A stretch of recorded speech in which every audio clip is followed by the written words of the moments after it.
What will be the remainder when 85 multiplied by 87 multiplied by 89 multiplied by 91 multiplied by 95 multiplied by 96 is divided by what?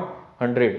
आणि तुम्हाला जर 100 ची divisibility rule माहिती असेल विद्यार्थी मित्रांनो, if number ends with 2 zeros, right most part मध्ये जर 2 झिरो असतील तर नंबरला 100 ने कंप्लीट डिव्हिजन होतं.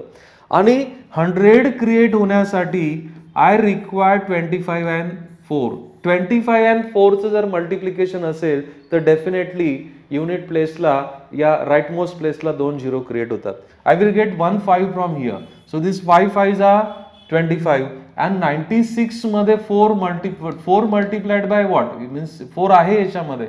4 multiplied by 24. So this 4 and this 25 will create 2 zeros at the rightmost place. So when I am dividing it by 100, your remainder will be 0.